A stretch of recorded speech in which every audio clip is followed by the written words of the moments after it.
बिस्मिल्लाहिर्रहमानिर्रहीम। अस्सलाम वालेकुम। हमारे चैनल कहानी हब ऑफिशियल में खुशामदीद। नाजरीन, मैं आज आपके लिए इंतहाई खौफनाक और दिलचस्प कहानी लेकर आई हूँ।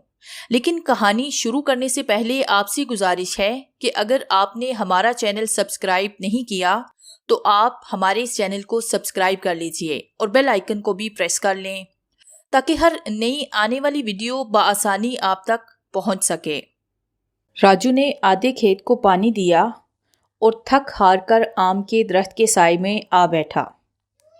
ऐसे मालूम होता था जैसे सूरज सवा नेज़े से ज़्यादा करीब आ गया हो। गर्मी का ये आलम था कि सांस लेना भी दुश्वार महसूस हो रहा था। मज़ीद आधे खेत को पानी देना उसे तकलीफ़देह महसूस होने लगा। आम के दरख्त के नीचे माहौल कदरे बेहतर था। उसने सर पर मौजूद पगड़ी को नीचे उतारा और तकिए की सूरत देने के बाद ठंडी ज़मीन पर लेट गया। उसे अपनी जवानी के चंद अयाम याद आने लगे। उसकी ज़िंदगी का कुल असासा चंद यादें ही तो थी। उसने ठंडी आह भरी और करवट बदलकर आंखें मूंद ली। वो जवानी के दिनों में एक ऐसी लड़की की मोहब्बत में गिरफ्तार रहा था जो गांव के ठाकुर की इकलौती लड़की थी। उसका नाम सुंदरी था। राजू के घर की चार दीवारी से कुछ ऊपर सुंदरी के घर का कोठा शुरू होता था। कोठे की चार दीवारी ना होने की बदौलत वो अक्सर छत पर दिखाई दे जाती थी। राजू उसके दीदार के लिए घंटों घंटों धूप में खड़ा रहकर उसका इंतज़ार करता था। वो छत पर आती थी, खामोशी के साथ कपड़े खुश करने के लिए लटकाती थी, फिर उसकी जानिब देखे बगैर खामोशी के साथ वापस चली जाती थी। नज़र उठाकर देखना तो दरकिनार वो नीचे की जानिब चेहरा करने की कोशिश भी नहीं करती थी। राजू को बेहद मायूसी का सामना करना पड़ता था। उन दिनों वो 10वीं क्लास का तालिब इल्म था। सुंदरी करीबी शहर में मौजूद कॉलेज में 12वीं जमात में ज़ेरे तालीम थी। उस लिहाज से वो राजू से 2 साल बड़ी थी, लेकिन मोहब्बत में उम्र, रंग, ज़ात पात को कहाँ देखा जाता है। राजू ने भी नज़रअंदाज कर दिया। सुंदरी सुबह तांगे पर स्कूल जाती। अक्सर औकात राजू और सुंदरी का सामना हो जाता, मगर तवज्जो का मरकज़ कभी भी राजू का वजूद नहीं रहा था। इस बात को महसूस करके राजू का दिल हमेशा पसीज जाता था। तब एक दिन राजू ने गांव से बाहर पहाड़ों के करीब बैठने वाले एक ज्योतिषी की हिदमात हासिल करने का फैसला किया। उसका नाम तो न जाने क्या था, लेकिन गांव के लोग उसे राम भरोसे के नाम से पुकारते थे। उसकी उम्र बमुश्किल 25 साल के लगभग थी, लेकिन मुरीदों का ये आलम था कि उसे फारिग बैठने की सहूलत कम ही मुयस्सर आती थी। पहाड़ी इलाके के करीब ही उसकी कटिया मौजूद थी। चंद अरसे की सोच विचार के बाद राजू उसके पास जा पहुंचा। मुलाकात के लिए आधा घंटा उसे इंतज़ार करना पड़ा। तब कहीं जाकर उसकी बारी आई। राम भरोसे का हुलिया कुछ यूं था। गेरवे रंग की कमीज में मलबूस था। शलवार का आता पता मौजूद नहीं था। आंखें छोटी छोटी और दाढ़ी सीने तक लंबी और स्याह थी। जिस्म कमजोर, लागर, नाक तोते की चोंच की तरह आगे से मुड़ी हुई थी। आवाज़ पतली और चीखते हुए कौवे से मुशाबहे थी। राजू ने जब आने की वजह उसे बताई, तब चंद लम्हे सोचते रहने के बाद वो बोला, लड़की की कुर्बत तुम्हें मुयस्सर आ जाएगी, लेकिन कुछ कुर्बानी देना होगी। राजू ने ना समझने वाले अंदाज में उसकी जानिब देखते हुए पूछा, मैं समझ नहीं पाया, आप कौन सी कुर्बानी की बात कर रहे हैं। तब राम भरोसे ने पुरइसरार लहजे में बोला, मेरे मुरीदों में जिंदा इंसानों की निस्बत रूहों की तादाद बहुत कम है। मैं मुकम्मल ज्योतिषी बनने के लिए उनकी तादाद में इजाफा करना चाहता हूँ। रूहों के मेरे पास लाना तुम्हारे इख्तियार से बाहर है, लेकिन अगर जिंदा इंसान को मेरे पास ला सको, तब मेरे पास ऐसे अमलियात वाले तावीज़ मौजूद हैं जिनकी वजह से लड़की तुम्हारे कदमों में अपने जिस्मो जान को निछावर करने से भी गुरेज नहीं करेगी। राजू ने हैरत भरी निगाहों के साथ उसकी जानिब देखते हुए पूछा, आपको तकरीबन कितने जिंदा वजूद की ज़रूरत है। उसने चंद लम्हे आंखें बंद करके सोचते रहने के बाद जवाब दिया, 3 सेहतमंद और नौजवान लड़कों की रूहें मुझे दरमियाने दर्जे का ज्योतिषी बना सकती हैं। बस कोशिश करके 3 वजूद को पहाड़ के दूसरी जानिब मौजूद स्याह गार तक पहुंचा दो। आगे का काम मेरा है। راجو نے اس بات میں سر ہلایا اور واپس گاؤں کی جانب چلا گیا۔ راجو کے اسکول میں بے وقوف لڑکوں کی کمی نہیں تھی۔ اس نے ان میں سے خاص طور پر ایسے لڑکوں کا انتخاب کیا جن کے آگے پیچھے پوچھ گچھ کرنے والا کوئی بھی نہیں تھا۔ ایسے لڑکوں کو ہمہ وقت پیسوں کی ضرورت پڑتی رہتی ہے۔ اس نے انہیں چند منٹ کام کرنے کا بھاری معاوضہ بتا کر کام کرنے کے لیے آمادہ کیا، پھر انہیں چھٹی کے بعد گاؤں سے باہر موجود پہاڑوں کے پاس انتظار کرنے کا حکم دے کر اپنے گھر چلا آیا۔ کپڑے وغیرہ تبدیل کرنے کے بعد اس نے گھر والوں کو بتایا، ہمارے گاؤں کے لڑکوں کا دوسرے گاؤں کے لڑکوں کے ساتھ کبڈی کا میچ شروع ہونے والا ہے، اس لیے شام کو انہیں دیر ہو سکتی ہے۔ گھر والوں نے اعتراض کرنے کی کوشش کی، تب اس نے اپنی ہٹ درمی کو ملحوظ نظر رکھتے ہوئے انہیں نظر انداز کیا اور خاموشی کے ساتھ پہاڑوں کی جانب چلا گیا۔ یہاں لڑکے اس کے انتظار میں تھے۔ اس نے انہیں اپنے ساتھ لیا اور مختصر پہاڑی کو عبور کر کے تینوں لڑکوں کو سیاہ غار کے قریب لے آیا۔ رام بھروسے اس کے انتظار میں کھڑا تھا۔ اس نے جھانچنے والی نگاہوں کے ساتھ لڑکوں کے صحت مند جسموں کا جائزہ لینے کے بعد اطمینان کا اظہار کیا اور راجو کو لڑکوں سے دور لے جانے کے بعد سیاہ رنگ کا ایک کاغذ ہاتھوں میں تھماتے ہوئے نصیحت کی، وہ اس ٹکڑے کو پانی میں بھگو کر وہ تمام پانی سندری کو پلا دے، اس کے بعد کرشمہ خود ظاہر ہو جائے گا۔ لیکن اگر تعویذ کے اثرات کے دوران لڑکی کا خون بہہ نکلا تب تمام کرامات پر پانی پھر جائے گا، اس لیے کوشش یہی کرنا کہ تعویذ کے اثرات کے دوران اس کا خون نہ نکلنے پائے۔ شادی کے بعد اگر ایسا ہو بھی جائے تب مضر نہیں ہوگا، اس وقت تک وہ تمہیں اپنا چکی ہوگی۔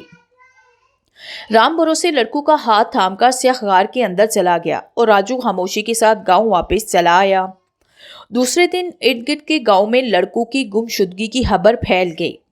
گاؤں کے سادہ لوگوں نے پہلے اپنے لحاظ سے بچوں کو تلاش کرنے کی کوشش کی، پھر ناکام ہونے کے بعد گاؤں کے تھانے میں رپورٹ درج کرا دی۔ حوالدار صاحب نے گاؤں کا رخ کیا، مختصر سی تفتیش کی گئی۔ یہ تفتیش صرف خانہ پوری کے لیے ترتیب دی گئی تھی۔ اس کے بعد خاموشی چھا گئی۔ راجو کے پاس سیاہ کاغذ موجود تھا۔ سوچنے کی بات یہ تھی کہ سندری کو پانی میں ملا کر اس کاغذ کا عرق کیسے پلایا جائے۔ راجو نے اپنے قریبی دوست رامو کی خدمات حاصل کی۔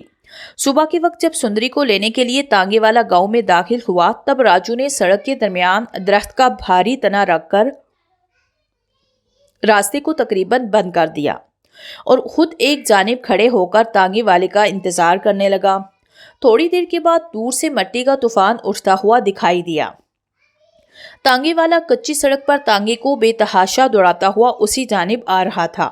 اسے عام دنوں کی نسبت دیر ہو چکی تھی، اس لیے وہ گھوڑے پر بے تحاشا چابک برسا رہا تھا۔ گھوڑا طوفانی رفتار میں بھاگ رہا تھا۔ درخت کے قریب پہنچ کر کوچوان نے گھوڑے کی راسیں کھینچی۔ گھوڑا انگلی دو ٹانگوں پر کھڑا ہونے کے بعد سڑک کے درمیان میں رک گیا۔ کوچوان نے نیچے اتر کر حیرت بھری نگاہوں کے ساتھ تنے کے پاس کھڑے ہوئے رامو کی جانب دیکھتے ہوئے کہا، یہ کیا معاملہ ہے؟ رامو نے کاندھے اچکاتے ہوئے جواب دیا، مجھے معلوم نہیں، صبح سے یہ تنا سڑک کے درمیان میں پڑا ہے، نہ جانے کس کی یہ حرکت ہے، اگر مناسب جانتے ہو تو مل کر اسے ایک جانب کر دیتے ہیں۔ کوچوان کو پہلے ہی بہت دیر ہو چکی تھی۔ اس نے فوراً اس بات میں سر ہلایا اور آگے بڑھ کر رامو کے ساتھ تنے کو سڑک سے نیچے دھکیلنے لگا۔ راجو قریبی جھاڑیوں میں چھپا ہوا تھا۔ وہ دبے قدموں باہر نکلا اور تانگے کے پاس بیٹھ کر پہیے کے درمیان لگے ہوئے دھڑے کو کھول کر توڑنے کی کوشش کرنے لگا۔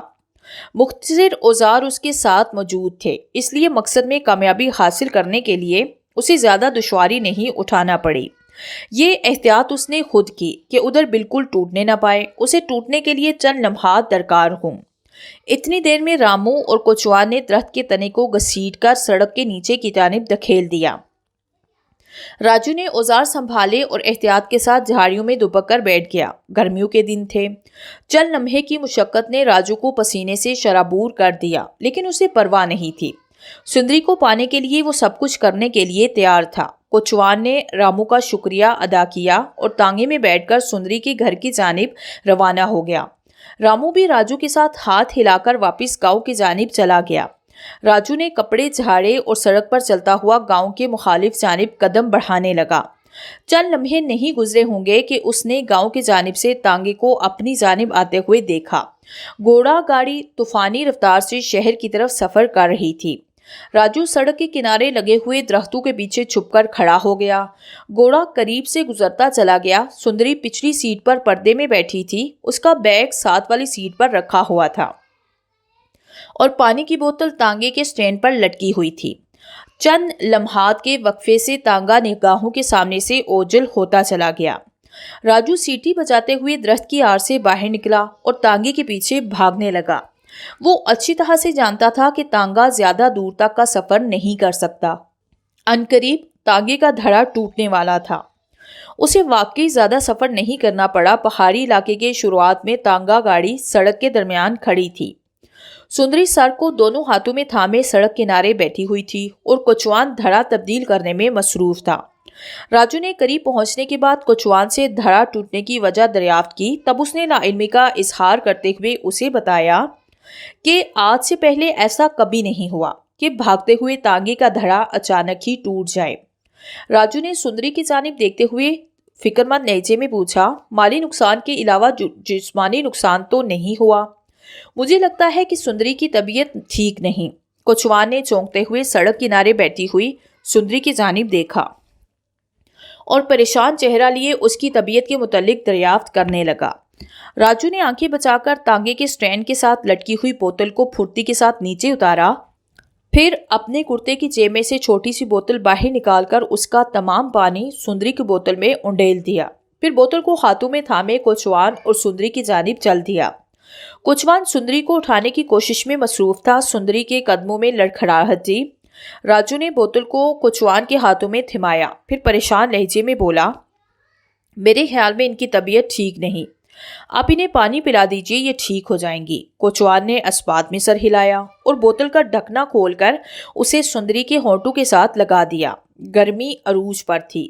سندری نے پانی پینا شروع کر دیا۔ تقریباً آدھی بوتل پانی پینے کے بعد اس نے بوتل سے ہونٹ ہٹا لیے اور سر کو دونوں ہاتھوں کے ساتھ تھام کر دوبارہ زمین پر بیٹھ گئی۔ کوچوان پریشان لہجے میں بولا، میاں تم میری مدد کرو، تانگے کا دھڑا ٹوٹ گیا ہے اور دوسرا دھڑا ڈالنے کے لیے وقت درکار ہے۔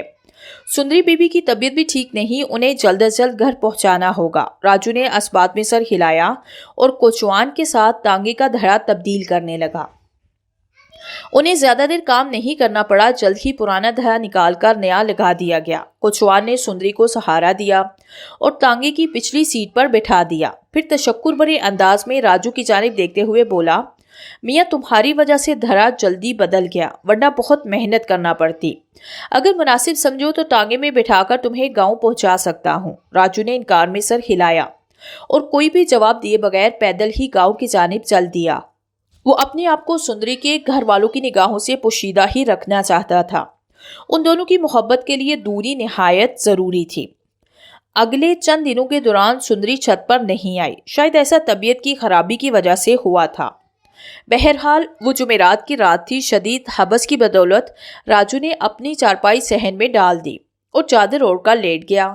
14ویں کا مکمل ہوتا ہوا چاند سامنے موجود تھا۔ چاند کے بالکل نیچے سندری کا کوٹھا تھا جو ویران پڑا تھا۔ 14ویں کے چاند کو غور سے دیکھنے کے بعد راجو نے اچانک آنکھیں بند کر لی۔ سرمئی اندھیرے کے درمیان چاند واضح ہونے لگا، لیکن اس چاند کی چاندنی آسمان والے چاند سے بہت زیادہ تھی۔ چہرہ خوبصورت اور مکمل تھا۔ یہ سندری تھی۔ راجو نے مسکراتے ہوئے آنکھیں کھول دی۔ اب آسمان پر موجود چہرہ دکھائی دینے لگا، لیکن اس چاند کے بالکل نیچے سندری کا دمکتا ہوا چہرہ بھی موجود تھا۔ راجو ہڑبڑا کر چارپائی پر سے نیچے اترا اور اپنی پگڑی کو درست کرتے ہوئے چھت کی جانب دیکھنے لگا۔ وہ واقعی سندری تھی۔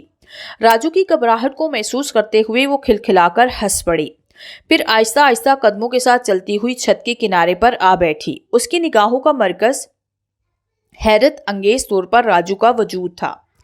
آنکھیں کھوئی کھوئی سی دکھائی دیتی تھی۔ راجو دوبارہ چارپائی کے کنارے پر بیٹھ گیا اور سندری کی جانب دیکھنے لگا۔ تمام رات ایک دوسرے کا دیدار کرتے ہوئے گزر گئی۔ صبح کے قریب وہ چھت پر سے نیچے چلی گئی۔ رام بھروسے کے تعویذ کا جادو چل گیا تھا۔ سندری اس کی محبت میں گرفتار ہونے لگی تھی۔ اب یہ روز کا معمول بن گیا تھا۔ وہ آدھی رات کے قریب چھت پر آتی، دونوں تمام رات ایک دوسرے کا دیدار کرتے۔ صبح کے قریب سندری واپس چلی جاتی باقی کا تمام دن خیالوں میں بیت جاتا۔ اس رات موسم ابر آلود لیکن خوشگوار تھا، بجلی چمک رہی تھی۔ راجو نے چارپائی برآمدے میں ڈال دی۔ اس کے خیال کے مطابق سندری موسم کے تیور کو مد نظر رکھتے ہوئے چھت پر نہیں آ سکتی تھی، لیکن رات کو 12 بجے کے بعد وہ اچانک ہی نمودار ہوئی اور چھت کے محسوس کنارے کے قریب بیٹھ گئی۔ راجو نے گھبرا کر اسے نیچے چلے جانے کا اشارہ کیا۔ سندری نے مسکراتے ہوئے گردن کو ہلا کر انکار کیا۔ بوندا باندی کا آغاز ہو گیا تھا۔ بادل خوفناک انداز میں گرجنے لگے، طوفان آنے والا تھا۔ ہوا کی شدت میں لمحہ بہ لمحہ اضافہ ہوتا چلا جا رہا تھا، لیکن سندری نیچے جانے کے لیے تیار نہیں تھی۔ پھر موسلادھار بارش کا آغاز ہو گیا۔ چھاجو پانی برسنے لگا اور سندری کا خوبصورت وجود پانی کی بدولت بھیگنے لگا۔ وہ چھوئی موئی کی طرح اپنے آپ میں سمٹنے لگی، لیکن ایسا کرنے سے وہ اپنے جسم کو بھیگنے سے بچا نہیں سکتی تھی۔ اس لیے چند لمحوں کے بعد پانی کی بدولت اس کا جسم شرابور ہوتا چلا گیا اور سردی کی بدولت وہ ٹھٹھرنے لگی۔ معاملہ راجو کے اختیار سے باہر ہونے لگا۔ پھر اس نے بے اختیار اپنے جسم پر موجود گرم چادر کو ایک جانب پھینکا اور بھاگا ہوا صحن کے درمیان میں آ کھڑا ہوا۔ بارش طوفانی انداز اختیار کیے ہوئے تھی۔ اس کا جسم پانی میں بھیگنے لگا۔ سندری کے کوٹھے کی دیوار کے نیچے راجو کے صحن کی جانب پیال کا ڈھیر اوپر تک لگا ہوا تھا۔ اس ڈھیر کو مضبوط چادر کے ذریعے ڈھانپنے کے بعد مختصر مٹی کی تہہ کے ذریعے چھپا دیا گیا تھا۔ جتنے میں پیال کی ضرورت ہوتی تھی اتنا پیال ایک کنارے پر سے باہر نکال کر بوری کے ذریعے برابر کر دیا جاتا تھا۔ یہ پیال سندری کے کوٹھے کے قریب تک چھت کے کنارے کو چھو رہا تھا۔ راجو بندروں کی طرح پیال پر چڑھنے لگا۔ سندری کی نگاہیں اس کے جسم پر تھی۔ تھوڑی ہی دیر میں راجو پیال کے ڈھیر کے اوپری حصے تک پہنچنے میں کامیاب ہو گیا۔ یہاں سے مزید اوپر جانا مشکل نہیں تھا۔ سندری کے کوٹھے کی دیواریں کچی اینٹوں سے مزین تھی۔ یہ اینٹیں آگے پیچھے لگی ہوئی تھی، انہیں پلستر نہیں کیا گیا تھا۔ وہ انہیں پکڑتا ہوا اوپر چڑھنے لگا۔ چھت کے کنارے کے قریب پہنچ کر اس نے ارد گرد کا جائزہ لیتے ہوئے کنارے کو مضبوطی کے ساتھ تھاما اور چھلانگ لگا کر چھت پر آ کھڑا ہوا۔ دور کہیں بادل گرجے، بجلی تڑاک کی آواز کے ساتھ پہاڑوں پر گری۔ ماحول وقتی طور پر روشن ہوا، پھر دوبارہ اندھیرا چھاتا چلا گیا۔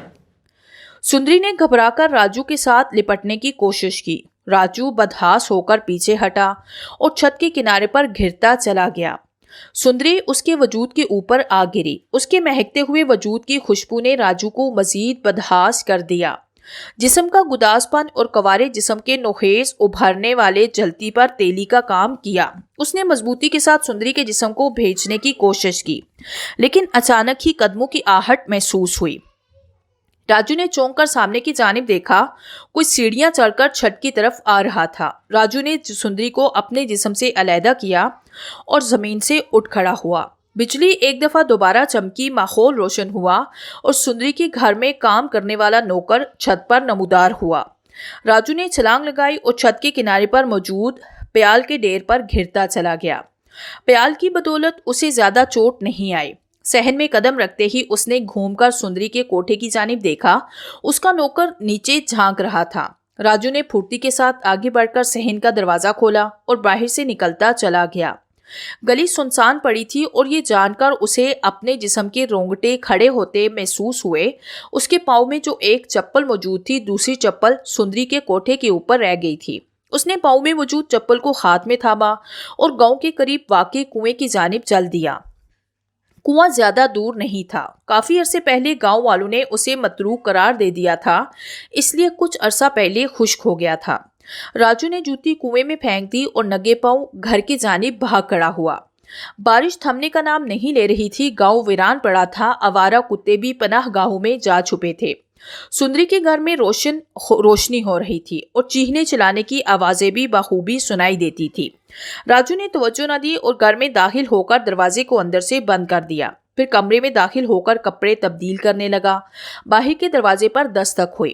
راجو نے چونک کر ماں باپ کے بستروں کی جانب دیکھا۔ وہ گہری نیند سوئے ہوئے تھے۔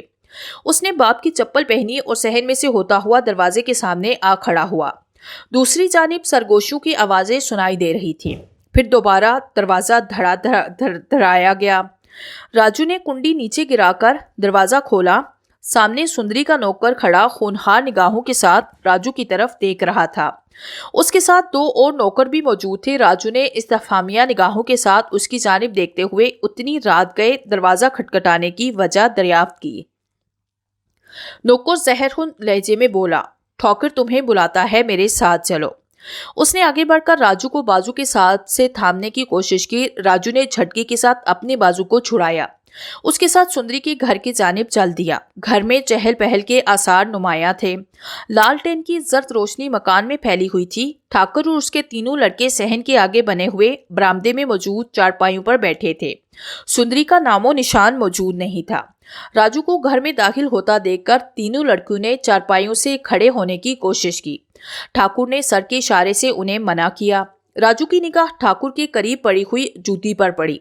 वो जूती थी जिसे वो सुंदरी के कोठे पर छोड़कर फरार हो गया था। ठाकुर ने जूती को हाथ में थामा, फिर राजू की जानिब रुककर करते हुए बोला, ये जूती तुम्हारी है। राजू ने इनकार में सर हिलाया। तीनों लड़कों ने बफरे हुए अंदाज में दोबारा खड़े होने की कोशिश की। ठाकुर ने दोबारा मना कर दिया, फिर चारपाई से खड़े होते हुए बोला, देखो लड़के, हम नहीं जानते कि हमारी छत पर चोरी करने की नीयत से कौन आया था, लेकिन हमारे नौकर बुलंद राम का कहना है कि वो तुम थे। ठाकुर अपनी इज्जत की नीलामी नहीं चाहता था, इसलिए बात को गोल कर गया और वकुए को चोरी से तशबीह देने लगा।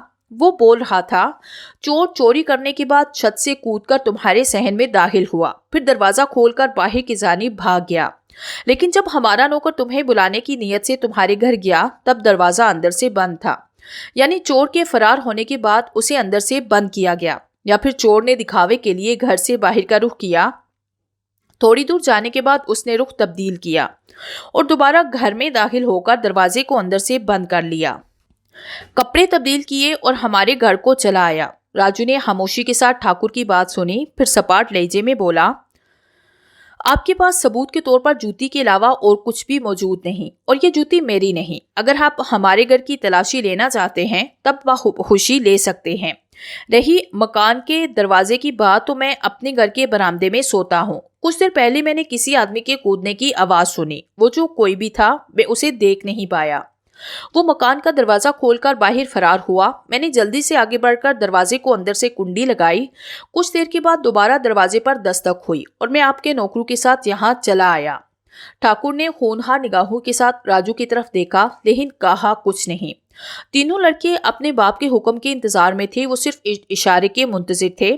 चंद लम्हे सोचते रहने के बाद ठाकुर ने इशारा किया। तीनों लड़के भेड़ियों की तरह उस पर टूट पड़े। लातों और घोंसों की ना खत्म होने वाली बारिश थी, जिसकी तेजी में लम्हा ब लम्हा इजाफा होता चला जा रहा था।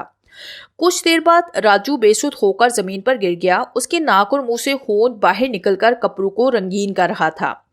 ठाकुर ने हाथ ऊपर उठाते हुए तीनों लड़कों को रुकने का इशारा किया और नौकरों को हुक्म दिया, राजू को गांव से बाहर खेतों के दरमियान फेंक आए। वो उसके वजूद को घर के करीब बर्दाश्त नहीं कर सकता।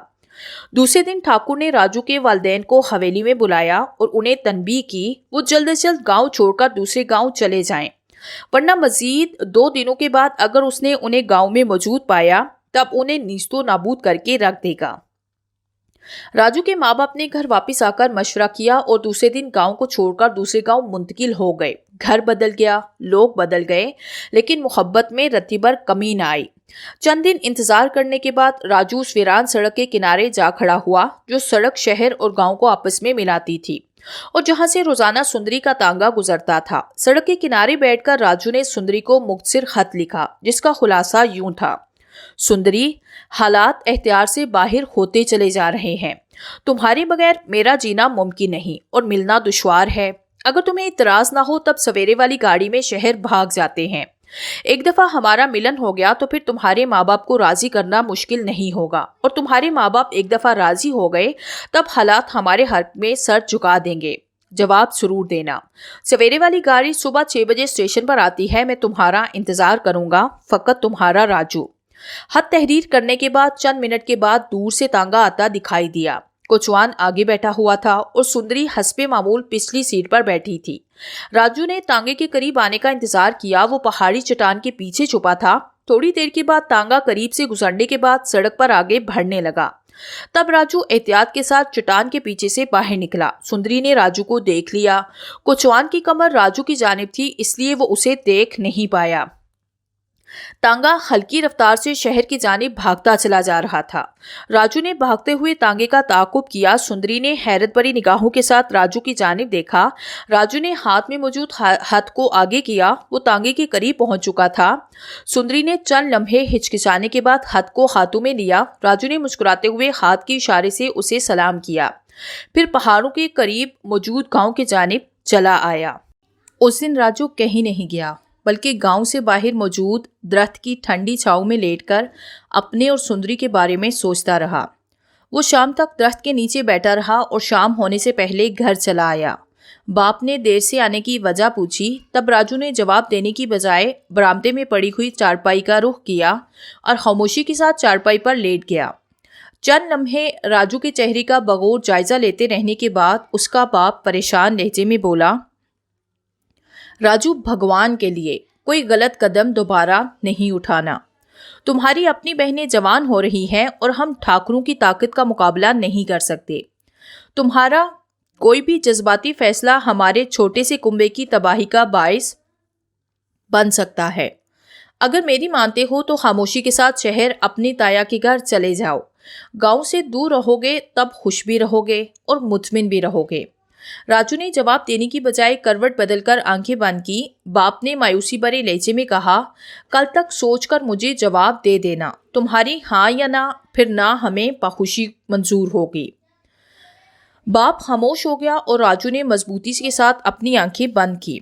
दूसरे दिन राजू दोबारा शहर को जाने वाली सड़क के किनारे खड़ा तांगे का इंतजार कर रहा था। अपने महसूस वक्त के दौरान तांगा पहाड़ों के पास से नमूदार हुआ और सुस्त रफ्तारी के साथ चलता हुआ राजू की जानिब बढ़ने लगा। सुंदरी पिछली सीट पर पुट बनी बैठी हुई थी। उसका चेहरा निकाब के पीछे पोशीदा था।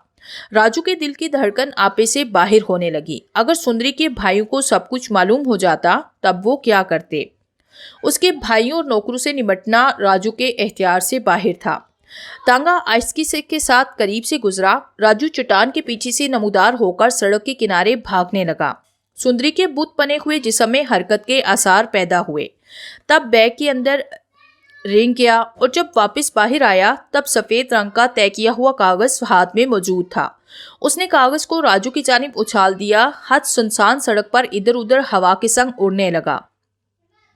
राजू ने झपट कर हाथ को पकड़ लिया, फिर उसे कुर्ते की जेब में डालते हुए सड़क के किनारे मौजूद दरख्त के नीचे आ खड़ा हुआ। उसने इर्द गिर्द के माहौल का जायजा लिया। वहां उसके अलावा और कोई भी मौजूद नहीं था। उसने धड़कते हुए दिल के साथ हाथ को खोला। लिखा हुआ था, मेरे प्यारे महबूब, तुम्हारा खत मैंने पढ़ा। मुझे खुशी हुई कि तुम मुझे इस हद तक चाहते हो कि मेरी वजह से अपने घर बार को भी छोड़ने के लिए तैयार हो गए। मौजूदा हालात को मद्देनजर रखते हुए इसके अलावा मजीद चाराकार बाकी भी नहीं कि हम दोनों फरार का रास्ता एख्तियार करें। सवेरे वाली गाड़ी ठीक रहेगी। मैं एहतियातन स्टेशन पर आने से पहले अपनी माँ के चंद जेवरात और रकम भी साथ ले आऊंगी ताकि हमारी माली मामलात में दुश्वारी पेश ना आ सके। अपना ख्याल रखना। फकत तुम्हारी सुंदरी। राजू ने हाथ को बंद किया और कुर्ते की जेब में डालने के बाद थके हुए कदमों के साथ घर की जानिब चल दिया। घर वाले उसके इंतजार में थे। बाप ने उसका फैसला दरियाफ्त किया। राजू ने जवाब देने की बजाय सर को अस्पात में हिलाया और अपने कमरे में चला आया। माँ बाप के चेहरों पर खुशी के तासुरात रक्स करने लगे। माँ ने सामान समेटना शुरू किया। बाप ने अगले दिन वाली बस के टिकट खरीद लिए। तमाम घर वालों के चेहरे खुशी से दमक रहे थे। सिर्फ राजू अफसुर्दा था। अगर मामला उसकी जात की हद तक महदूद होता तब वो कभी भी पीछे नहीं हटता, लेकिन अब मामला उसकी दोनों बहनों की इज्जत की हदों को छूने लगा था और वो इज्जत के आगे मोहब्बत को कुर्बान करने के लिए तैयार था। सामान पैक हो गया। रात बेचैनी के आलम में गुजर गई। सुबह मुंह अंधेरे राजू उठकर बैठ गया। उसे रह रहकर सुंदरी का ख्याल आ रहा था। उसके बस में कोई भी तदबीर ऐसी मौजूद नहीं थी जिसे एहतियार करके वो सुंदरी को स्टेशन पर आने से रोक सकता। घर वाले गहरी नींद सो रहे थे। राजू ने गर्म चादर को जिस्म के गिर्द लपेटा और राजू जूते पहनकर घर से बाहर निकल गया। गांव में खू का आलम तारी था। स्टेशन उस गांव से आधे घंटे की मुसाफत पर वाक़ था। वो तेज कदमों के साथ स्टेशन की जानिब चल दिया। गांव से बाहर निकलने के बाद सफेदा शहर नमूदार होने लगा।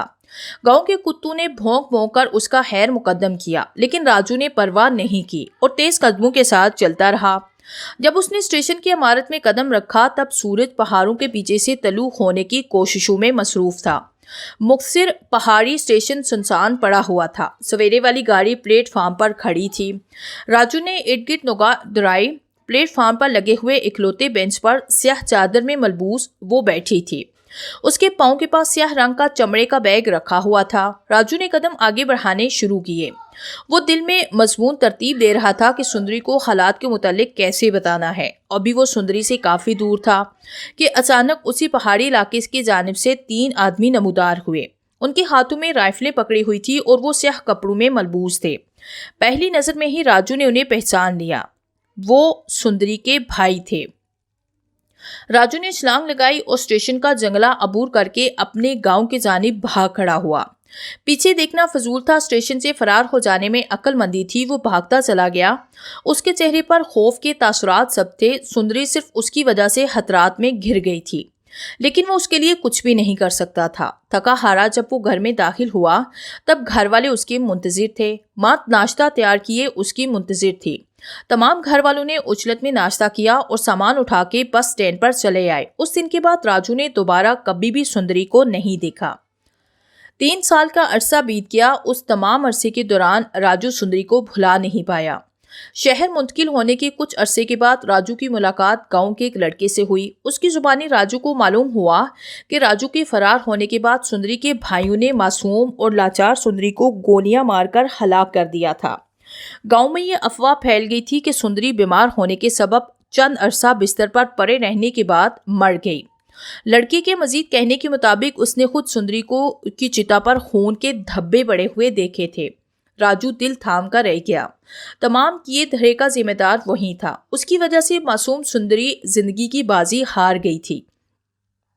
दिल में एक कसक सी जो उसे खुदकुशी करने पर मजबूर कर रही थी। सब कुछ उसकी वजह से हुआ था, लेकिन माँ और बहनों के मुतालिक सोचने के बाद वो इरादा तब्दील कर देता था। उसकी हालत को मद्देनजर रखते हुए माँ ने उजलत में लड़की तलाश की और राजू की शादी कर दी।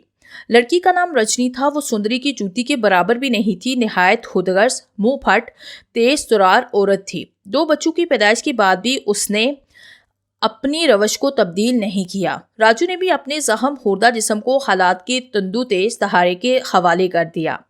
3 साल का अरसा पलक झपकने में गुजर गया। तब राजू एक दफा फिर सब कुछ बेच बाच कर गाँव चला आया। ठाकुर वफात पा चुका था। उसके तीनों लड़के शहर मुंतकिल हो गए थे। राजू ने एक दफा फिर खेती बाड़ी का आगाज किया। लड़के बुरे माहौल की मोहब्बत को भुला नहीं पाए। गांव में भी उनकी हरकतों में कमी वाकई नहीं हुई। वो शराब पीते और लड़कियों को डेरे पर लाते। रजनी तमाम दिन गांव की औरतों के सामने अपने पति की बुराइयां करती और रात को उसे बुरा भला कहने के बाद सो जाती। ये राजू की दर्दनाक कहानी थी जिसके मुतालिक वो अक्सर सोचता रहता था। आज का दिन भी उसने सोच विचार के दौरान गुजारा। सूरज मगरिब की जानिब झुक रहा था। राजू ने करीब लगे हुए पंप से पानी बाहर निकाला, मुंह हाथ अच्छी तरह धोए और घर चला आया। घर में रजनी के अलावा बच्चे मौजूद नहीं थे। राजू ने दोपहर का ठंडा खाना जहर मार किया और सोने के लिए लेट गया। आंखें बंद करने के बाद एक दफा फिर उसकी निगाहों के सामने सुंदरी का चेहरा घूमने लगा। उसके दिलो दिमाग में शिद्दत के साथ उस ख्वाहिश ने जन्म लेना शुरू किया कि वो एक दफा फिर पिछले वक्तों में चला जाए, जहां सुंदरी और वो 2 अकेले थे। उनकी सच्ची मोहब्बत हो और हरा भरा सरसब्ज गाँव हो। क्या ऐसा मुमकिन हो सकता था? पिछले दिन जब वो डेरे पर बैठा हुआ था तब दीनू कुम्हार कह रहा था, गांव का पुराना जोशी बाबा भरोसे बहुत पहुंचा हुआ इंसान है। उसके हाथों के कमाल देकर इंसान दंग रह जाता है। बदले में कुछ भेंट देनी होती है। भेंट दरखास्त वो खुद करता है। राजू को वो वक्त याद आया जब उसने सुंदरी को पाने के लिए 3 लड़कों को भेंट चढ़ा दिया था और अब भी भेंट चढ़ाने के लिए तैयार था अगर उसे सुंदरी दोबारा मिल जाती। उसने साथ वाली चारपाई पर लेटी हुई रज्जो की जानिब देखा। उसका बदा वजूद चारपाई पर बमुश्किल तमाम पूरा आ रहा था। चेहरे पर खून की कमी की बदौलत स्याह दाग नमूदार हो गए थे और बाल कम होने की वजह से जगह जगह मजीद झड़ते चले जा रहे थे। दोनों लड़के अभी तक डेरे से वापस नहीं आए थे। वो यकीनन वहां शराब के नशे में धुत पड़े होंगे। राजू ने नफरत के साथ चेहरा दूसरी जानिब फेरते हुए आंखें बंद की। सुबह सवेरे उसकी आंख खुली, मजीद 2 चारपाइयों का इजाफा हो गया था। उसके दोनों लड़के चारपाइयों पर बेसुध लेटे हुए थे। रजनी नाश्ता तैयार कर रही थी। उसने खामोशी के साथ मुंह हाथ धोया और नाश्ता करने के बाद खेतों पर चला गया। आधे दिन के दौरान उसने बाकी बचे हुए खेतों को पानी दिया और पगड़ी को संभालता हुआ राम भरोसे के ठिकाने जानिब चल दिया, जिसे लोग बाबा भरोसे के नाम से याद करते थे। उसका ठिकाना पहले वाले मुकाम पर ही मौजूद था। कटिया की जगह पक्के कमरों ने ले ली थी। पक्के कमरों के आगे बरामदा बना हुआ था और बरामदे के आगे वसीओ अरीस मैदान मौजूद था। मैदान लोगों के हजूम से भरा हुआ था। लोग अपनी अपनी बारी के मुंतजिर थे। राजू एक जानिब दरख्त के साए में खामोशी के साथ बैठ गया और अपनी बारी का इंतजार करने लगा। लोग कमरे में जाते, अपना मसला बयान करते, फिर बाहर निकलकर अपने घरों की जानिब चले जाते। गांव के अलावा शहरों से भी लोग बाबा भरोसे की ज़ियारत करने के लिए यहाँ आए हुए थे। सूरज मगरिब की जानिब झुकने लगा। अब रश की शिद्दत में कमी वाक़ई होने लगी। अंधेरा फैलने से चंद लम्हात पहले गिने चुने अफराद ने बाबा भरोसे के पास जाने का इरादा मुलतवी कर दिया। वो अंधेरा फैलने से पहले अपने घरों की जानिब चले जाना चाहते थे, इसलिए मुलाकात का इरादा मुलतवी करने के बाद वापस घरों की जानिब चले गए। अब मैदान में राजू के अलावा मजीद कोई बाकी नहीं बचा। बरामदे में बैठे हुए बाबा भरोसे के चेले ने इस्तफहामिया निगाहों से राजू की जानिब देखते हुए पूछा, क्या इरादा है तुम्हारा? वापस गांव जाओगे या फिर बाबा भरोसे का दीदार करोगे? राजू ने डूबते हुए सूरज की जानिब देखते हुए जवाब दिया, मुझे अंधेरों से खौफ नहीं आता, इसलिए घर वापस नहीं जाना चाहता, बल्कि मुलाकात करना चाहता हूँ। चेले ने इस बात में सर हिलाते हुए कमरे के आगे मौजूद चिक को ऊपर उठाया और उसे अंदर जाने का इशारा किया। राजू ने कमरे में कदम रखा। कमरा हर किस्म के साजो सामान से खाली था। जमीन पर चारपाई बिछी हुई थी और राम भरोसे चटाई पर बैठा था। उसकी आंखें बंद थी। हुलिये में नुमाया फर्क मौजूद था। बाल चिट्टे सफेद हो गए थे, कमर झुकी हुई थी और जिस्म कमजोर और रागर था। राजू दोनों हाथ जोड़ते हुए कमरे के एक जानिब खड़ा हो गया। बाबा भरोसे ने अपनी बंद आंखों को खोला और राजू की जानिब देखते हुए बोला, काफी अरसे के बाद तुमसे मुलाकात हो रही है। यकीनन किसी नई मुसीबत में गिरफ्तार हो गए हो। चटाई पर बैठ जाओ और आने का मकसद बयान करो। राजू खामोशी के साथ चटाई पर बैठ गया। फिर चंद लम्हे खामोश रहने के बाद हम कलाम हुआ। भरोसे बाबा, मुझे जवानी के वही दिन दरकार हैं जो आज से कमोबेश 30 साल पहले थे। आप जानते ही होंगे कि मैं आपके पास सुंदरी को हासिल करने के लिए आया था, लेकिन हासिल नहीं कर पाया। अब दोबारा करना चाहता हूँ, अगर ऐसा हो नामुमकिन हो। बाबा भरोसे ने हैरत भरी निगाहों के साथ उसकी जानिब देखा, फिर तंजिया लहजे में मुस्कुराते हुए बोला, तुम्हें एहसास है कि तुम क्या बोल रहे हो? तुम जमीन पर रहते हुए चांद को पाने की ख्वाहिश कर रहे हो। बहुत बड़ी आजमाइश में मुब्तला होने वाले हो। राजू बात दरमियान में काटते हुए बोला, मैं हर किस्म की आजमाइश के लिए तैयार हूँ।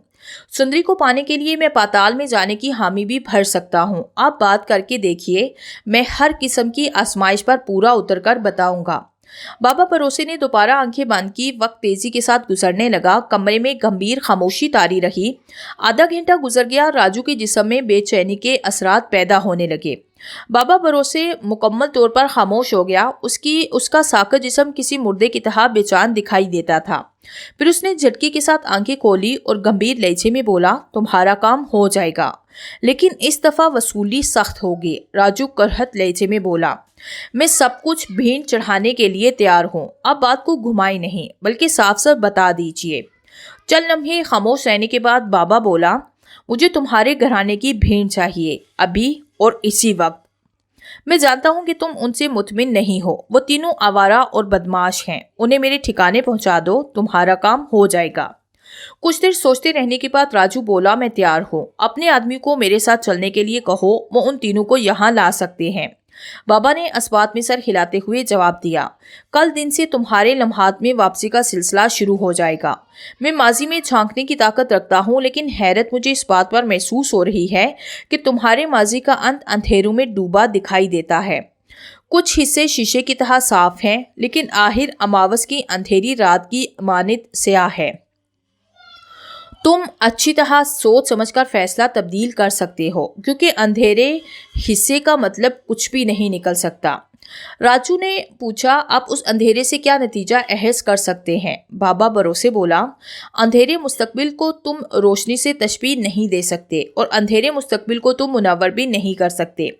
اگر میرے مشورے کی بات کرتے ہو تب پھر میں تمہیں یہی مشورہ دوں گا کہ تمہارا حال زیادہ بہتر ہے۔ ماضی کی بجائے تھوڑی سی محنت کر کے اسے مزید بہتر بنا سکتے ہو۔ راجو نے طنزیہ انداز میں مسکراتے ہوئے جواب دیا، میں اپنے حال سے مطمئن نہیں ہوں۔ مجھے اس بات سے کوئی بھی سروکار نہیں کہ تمہیں میرا ماضی اندھیروں میں ڈوبا ہوا دکھائی دیتا ہے۔ حال کو سنوارنے سے بہتر یہ ہے کہ میں ماضی کو روشن کرنے کی کوشش کروں۔ تمہیں میری بیوی بچوں کی بھیڑ چاہیے، وہ میں دینے کو تیار ہوں۔ اس رات خلاف معمول راجو کو بہت گہری نیند آئی۔ ساتھ والی تینوں چارپائیاں خالی پڑی تھی۔ نہ تو میں کی آواز آ رہی تھی اور نہ خراٹوں کی، بلکہ خاموشی طاری تھی۔ راجو نے آنکھیں بند کی تو اسے ایسے محسوس ہوا جیسے وہ اتھاہ گہرائیوں میں گرتا چلا جا رہا ہو۔ اس کا جسم وقتاً فوقتاً ہلکا ہونے لگا، جسم پر موجود بوجھ غائب ہونے لگا، جسم میں بھرپور توانائیوں کا احساس ہونے لگا۔ اسے ایسے محسوس ہو رہا تھا جیسے وہ دوبارہ جوان ہونے لگا ہو۔ پھر جیسے وقت تھمنے لگا، سب کچھ اپنی جگہ رکنے لگا۔ اسے دور سے مرغ کی بانگ سنائی دی۔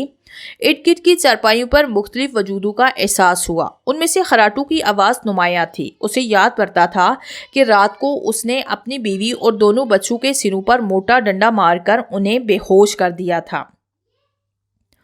پھر اپنے ساتھ آنے والے تینوں چیلوں کے حوالے انہیں کر دیا تھا۔ پھر بھلا چارپائیوں پر کون موجود ہو سکتا تھا؟ اس نے ہڑبڑا کر آنکھیں کھولی۔ ماحول یکلخت بدل چکا تھا۔ اس کے ساتھ والی چارپائی پر اس کی ماں سو رہی تھی، اگلی دو چارپائیوں پر دونوں بہنیں سو رہی تھی، اور اسے اگلی چارپائی پر اس کا باپ خراٹے لے رہا تھا۔ اس نے خوشی سے بھرپور انداز میں اپنے جسم پر ہاتھ پھیرا۔ وہ صحت مند نوجوان تھا۔ صبح ہونے میں کچھ دیر باقی تھی، اندھیرا بھی مکمل طور پر چھٹا نہیں تھا۔ راجو نے گرم چادر کو جسم کے ساتھ لپیٹا، جوتے پہن کر گھر سے باہر نکل گیا۔ گاؤں میں ہو کا عالم طاری تھا۔ اسٹیشن اس کے گاؤں سے آدھے گھنٹے کی مسافت پر موجود تھا۔ وہ تیز تیز قدموں کے ساتھ اسٹیشن کی جانب چل دیا۔ گاؤں سے باہر نکلنے کے بعد سفیدہ شہر نمودار ہونے لگا۔ گاؤں کے کتوں نے بھونک بھونک کر اس کا خیر مقدم کیا، لیکن راجو نے ان کی پرواہ نہیں کی اور تیز قدموں سے چلتا رہا۔ جب اس نے اسٹیشن کی عمارت میں قدم رکھا تب سورج پہاڑوں کے پیچھے سے طلوع ہونے کی کوشش میں مصروف تھا۔ مکسر پہاڑی اسٹیشن سنسان پڑا ہوا تھا۔ سویرے والی گاڑی پلیٹ فارم کے ساتھ کھڑی تھی۔ راجو نے ارد گرد نگاہ دوڑائی۔ پلیٹ فارم پر لگے ہوئے اکلوتے بینچ پر سیاہ چادر میں ملبوس وہ بیٹھی تھی۔ اس کے پاؤں کے پاس ہی سیاہ رنگ کا چمڑے والا بیگ رکھا ہوا تھا۔ راجو نے قدم آگے بڑھانے شروع کیے۔ وہ دماغ میں آنے والے حالات سے لڑنے کے لیے پلاننگ کو ترتیب دے رہا تھا۔ قدموں کی آہٹ کو محسوس کرتے ہوئے سندری نے چونک کر اس کی طرف دیکھا۔ سویرے والی گاڑی نے روانگی کی وسل دی۔ تب اچانک ہی راجو کی نگاہ سامنے موجود پہاڑ پر پڑی۔ سیاہ کپڑوں میں ملبوس 3 آدمی چہروں کو سیاہ کپڑے میں چھپائے اسٹیشن کی جانب اترتے دکھائی دیے۔ پہلی نظر میں ہی راجو نے انہیں پہچان لیا۔ وہ سندری کے بھائی تھے۔ ان کے ہاتھوں میں رائفلیں پکڑی ہوئی تھی اور تیور خطرناک تھے۔ راجو نے سندری کے ہاتھ کو تھاما اور سویرے والی گاڑی کی جانب بھاگ کھڑا ہوا۔ گاڑی نے رینگنا شروع کیا۔ رش نیا ہونے کے برابر تھا۔ سندری اپنے ہاتھ میں سیاہ بیگ تھامے اس کے ساتھ بھاگ رہی تھی۔ درمیان والا ڈبہ بالکل سامنے تھا۔ وہ اس پر چڑھ گئے۔ راجو نے ڈبے میں چڑھنے سے پہلے پیچھے نگاہ دوڑائی۔ وہ تینوں ہاتھوں میں رائفل لہراتے ہوئے اسٹیشن کی عمارت میں داخل ہو رہے تھے۔ راجو نے انہیں گاڑی کے آخری ڈبے میں چڑھتے ہوئے بخوبی دیکھا۔ گاڑی ہلکی رفتار کے ساتھ اسٹیشن سے باہر نکلتی چلی جا رہی تھی۔ وہ دونوں چوہے دانی میں پھنس چکے تھے۔ چلتی ہوئی ٹرین سے فرار ہونا ممکن نہیں تھا، اور سندری کے بھائی ان دونوں کو ڈبوں میں تلاش کرتے ہوئے آگے بڑھتے چلے آئے۔ زیادہ دیر ان تینوں کی نگاہوں سے پوشیدہ رہنا ممکن نہیں تھا، لیکن راجو اتنی آسانی کے ساتھ ہار مارنے والوں میں سے نہیں تھا۔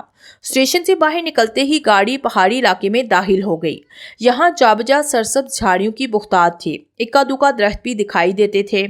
گاڑی ہلکی رفتار میں آگے بڑھنے لگی۔ سندری پریشان نگاہوں کے ساتھ راجو کی جانب دیکھ رہی تھی۔ راجو نے اسے بازو سے تھاما اور کھینچتے ہوئے مخالف جانب والے دروازے کی جانب چلا آیا۔ دروازہ چوپٹ کھلا تھا۔ اس نے سندری کے ہاتھوں میں موجود بیگ کو اپنے کاندھے سے لٹکایا اور سندری کو چلتی ہوئی گاڑی سے نیچے اترنے کے لیے کہا۔ सुंदरी ने हैरत भरी निगाहों के साथ राजू की तरफ देखा लेकिन कहा कुछ नहीं और उजलत में ट्रेन से नीचे कूद गई। नीचे पहाड़ी पत्थर मौजूद थे। उसका पाँव पत्थरों पर पड़ा। उसे शदीद दर्द का एहसास हुआ और वो जमीन पर बैठती चली गई। राजू उसके पीछे था। उसने सुंदरी को कांधों के पास से थामा और पाँव पर खड़े करने की कोशिश की। सुंदरी के मुंह से बेएहतियात चीख निकली। राजू ने परेशान निगाहों के साथ सुंदरी की तरफ देखा। उसके पाँव का तलवा जख्मी हो गया था। खून निकलकर पत्थरों को रंगीन कर रहा था। राजू ने अपनी पगड़ी को सिरे से फाड़ा और पट्टी की सूरत में सुंदरी के पांव वाले जख्म पर बांध दिया। खून निकलना वक्ती तौर पर बंद हो गया। ट्रेन पहाड़ी दर्रे में घूमती हुई निगाहों के सामने से ओझल हो गई। राजू ने इर्द गिर्द के माहौल पर निगाह दौड़ाई। दोनों जानिब सरसब पहाड़ मौजूद थे और दूर स्टेशन की इमारत का लोको शेड दिखाई दे रहा था। राजू ने सुंदरी को सहारा दिया और लोको शेड की जानिब चल दिया। सुंदरी को चलने में दुश्वारी पेश आ रही थी। कुछ दूर चलने के बाद वो लाचारी के आलम में जमीन पर बैठ गई और हांफते हुए बोली, बस मुझसे मजीद नहीं चला जाता। सूरज निकल कर आया था और गर्मी बढ़ने लगी थी। राजू ने इर्द गिर्द देखने के बाद अचानक ही आगे बढ़कर सुंदरी को गोद में उठाया। पतली दुबली सुंदरी का वजन कुछ ज्यादा नहीं था। सुंदरी ने हैरत भरी निगाहों के साथ राजू की तरफ देखा लेकिन कहा कुछ भी नहीं। राजू ने दोबारा लोको शेड की जानिब चलना शुरू किया। सुंदरी के पांव से निकलता हुआ खून वक्ती तौर पर रुकने के बाद दोबारा रसना शुरू हो गया था और अब शायद उसे कमजोरी भी महसूस होने लगी थी। उसने अपना सर राजू के कंधे पर रखा और अपनी आंखें बंद कर ली। आहिस्ता आहिस्ता उसका जिस्म भी ढीला पड़ने लगा। उसने हाथ पांव ढीले छोड़ दिए। वो शायद बेहोश हो गई थी। राजू ने परेशान निगाहों के साथ उसकी तरफ देखा लेकिन तेजी के साथ उठते हुए कदमों को रोका नहीं। खंडर अब ज्यादा दूर नहीं थे। सुंदरी के पांव से बहता हुआ खून कतरों की सूरत में पत्थरों पर गिरता चला जा रहा था। वो अपने सुराग के लिए निशान छोड़ रही थी। दूसरी जानिब सुंदरी के तीनों भाइयों ने तमाम ट्रेन छान मारी लेकिन राजू और सुंदरी को ट्रेन में मौजूद नहीं पाया। साफ जाहिर था कि वो दोनों चलती हुई ट्रेन से नीचे कूद गए थे। ये सिर्फ उसी वक्त मुमकिन हो सकता था जब ट्रेन की रफ्तार कम हो और ट्रेन की रफ्तार सिर्फ स्टेशन से बाहर निकलने से कुछ देर बाद तक कम रही थी। उन तीनों ने जंजीर को खींचकर ट्रेन को रोका, फिर पैदल वापस गांव वाले स्टेशन की जानिब चल दिए। सिर्फ उतनी सी देर में ट्रेन ने काफी से ज्यादा फासला तय कर लिया था। उन्हें गांव वाले स्टेशन तक करीब पहुंचने में तकरीबन पौने घंटे से कुछ ज्यादा का वक्त लग गया। स्टेशन के करीब लाइनों के पास उन्हें खून के धब्बे दिखाई दिए। सफेद कपड़ों की कुछ धब्बियां भी इर्द गिर्द मौजूद थी। वो अच्छी तरह जानते थे कि इसी रंग की पगड़ी राजू पहनता है। उनके चेहरे गुस्से से सुर्ख होने लगे। उन्होंने हाथों में मौजूद राइफल के दस्तों पर गिरफ्त मजबूत की। फिर इर्द गिर्द के माहौल का जायजा लिया। स्टेशन की इमारत के करीब वाक़े लोको शेड पर उन तीनों की निगाहें जा ठहरी। थोड़ी देर एक दूसरे के साथ सुलह मशवरा करने के बाद तीनों को लोग शेडिंग की जानिब चल दिए। कुछ दूर आगे जाने के बाद उन्हें दोबारा खून के धब्बे दिखाई देने लगे। उनके कदमों की रफ्तार यकलक तेज हो गई। अभी वो लोको शेड से कुछ दूर थे कि उन्होंने सुंदरी के चीखने चिल्लाने की आवाज सुनी। वो मदद के लिए चिल्ला रही थी। तीनों भाई दीवानावार लोको शेड की जानिब भागने लगे। राजू ने शेड की इमारत के करीब पहुंचकर सुंदरी के बेहोश वजूद को शेड की ठंडी जमीन पर ढेर कर दिया और तशवीश भरी निगाहों के साथ उसकी जानिब देखने लगा। उसकी आंखें बंद थी और वो हौले हौले सांस ले रही थी। उसकी बेहोशी को ख़त्म करने के लिए पानी की ज़रूरत थी। पानी इर्द गिर्द मौजूद नहीं था। शायद पहाड़ों के दूसरी जानिब कोई नदी या आबशार मौजूद हो। यही सोचते हुए राजू शेड से बाहर निकलकर पहाड़ के ऊपर की जानिब चल दिया। गर्मी बढ़ती चली जा रही थी। सूरज आसमान पर आबोताब के साथ चमक रहा था लेकिन राजू को उसकी रत्ती भर परवाह नहीं थी। वो तो सिर्फ सुंदरी को होशो हास में देखना चाहता था। उसके लिए अगर उसे खोलते हुए लावे से भरी हुई सड़क पर भी चलना पड़ता तो वो उससे भी गुरेज नहीं करता।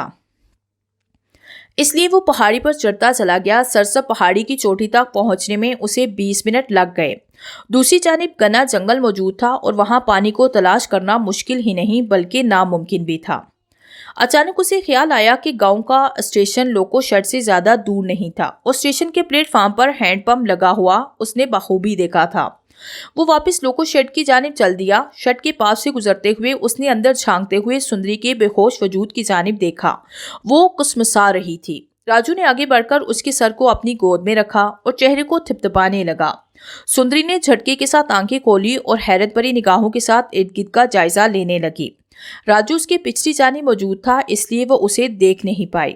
میں کہاں ہوں؟ وہ بڑبڑائی، پھر جھٹکے کے ساتھ زمین سے اٹھ کر بیٹھ گئی۔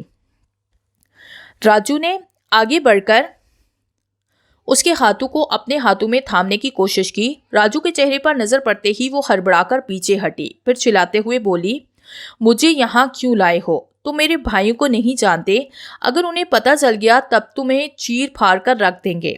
راجو نے حیرت بھری نگاہوں کے ساتھ اس کی جانب دیکھتے ہوئے جواب دیا، میں بھلا تمہیں یہاں کیوں لاؤں گا؟ تم اپنی مرضی کے ساتھ میرے ساتھ آئی ہو، کہیں تمہاری یادداشت تو نہیں کھو گئی؟ سندری دوبارہ چلاتے ہوئے بولی، تمہاری ہمت کیسے ہوئی مجھ پر الزام لگانے کی؟ میں کیوں تمہارے ساتھ یہاں آنے لگی؟ مجھ سے دور رہو ورنہ میں تمہارا سر پھاڑ دوں گی۔ اس نے اچانک ہی زمین سے پتھر اٹھایا۔ معاملہ راجو کے اختیار سے بھی باہر ہونے لگا۔